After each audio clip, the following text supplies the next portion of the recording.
Hi friends, ఎలా ఉన్నారు? అందరూ బాగున్నారు అనుకుంటున్నా. ఈరోజు మా పిన్ని గారు షేర్మన్ కర్రీ చేశారు. చూడండి. ఇది తినేటప్పుడు ఎంత బాగుంటుందో కానీ ఎంత బాగుంటుందో చేసేటప్పుడు అంత డబల్ బాగుంటుంది. దీన్ని శుభ్రం చేసేటప్పటికి 2-3 చేతికి వచ్చేద్దాం. ఒక 10-15-20 సార్లైనా కడగాలి, ఎందుకంటే అంత ఉంటుంది. శుభ్రంగా కడిగి దీన్ని వండేలా వండి తింటే ఉంటుంది నాకు సాంద్రంగా. నాన్ వెజ్ ప్రియులకి అయితే తెలుస్తుంది ఎక్కువ. చెప్తాం. 4 అంటే 4 ఉల్లిపాయలు నేను తీసుకున్న క్వాంటిటీని బట్టి 4 ఉల్లిపాయలు సరిపోతాయి అనుకుంటుంది. ఈ క్వాంటిటీ దీనికి 4 ఉల్లిపాయలు సరిపోతాయి. ఇవి కొంచెం పచ్చివాసన పోయేదాకా కాల్చుకొని నేను మళ్ళీ మిక్సీలో వేసుకొని పేస్ట్ చేసుకోవాలి. ఏంటి వెరైటీ ఉల్లిపాయలు కావాల్సినవి అనుకోండి. ఇది కూడా ఇలా కూడా ట్రై చేసి చూడండి, ఒకసారి బాగుంటుంది.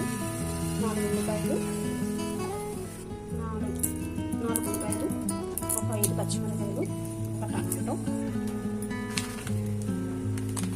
ఇప్పుడు ఒక సీక్రెట్ మసాలా రెడీ చేయాలి. నేను ముఖ్యంగా కావాల్సింది కొబ్బరి ముక్క మసాలాకి. కొబ్బరి ముక్క లేకపోతే ఈ కూర టేస్ట్ రాదు. కొబ్బరి ముక్క వేస్తే మసాలాలో ఆ టేస్టే వేరు. ఇందులో వేరే మసాలా ఇది మిక్సీ చేద్దాం. ఇప్పుడు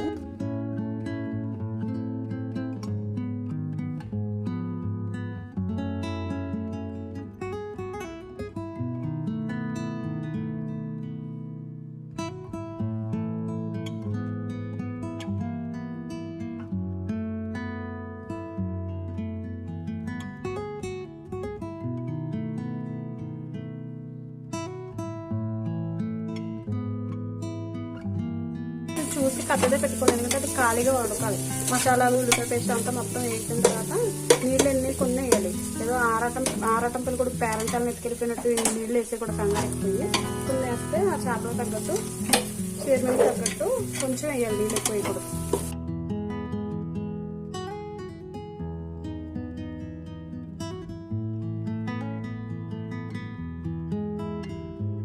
ఇప్పుడు ఇది బాగా ఉడుకుతుంది కదా, ఇప్పుడు ఇది వేసి చైర్మన్ వేసేసుకోవాలి. వేసేసి పప్పుకు తిప్పినట్టు తిప్పేయకూడదు. కొంచెం క్లాత్ పెట్టుకొని చిన్నగా ఇట్లా జస్ట్ ఇలా అన్నానంటే ఎక్కువ తిప్పేసిన ఎక్కువ ఉడికిపోయి పప్పు టమాటాలా ఉంటుంది.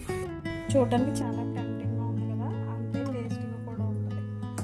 చూసారు కదా ఫ్రెండ్స్, మా పిన్ని చేతి వంట ఎలాగుందో కామెంట్ చేసి చెప్పండి. ఓకే ఫ్రెండ్స్, మళ్ళీ రేపు వీడియోలో కలుస్తాను మిమ్మల్ని. Please like and subscribe friends.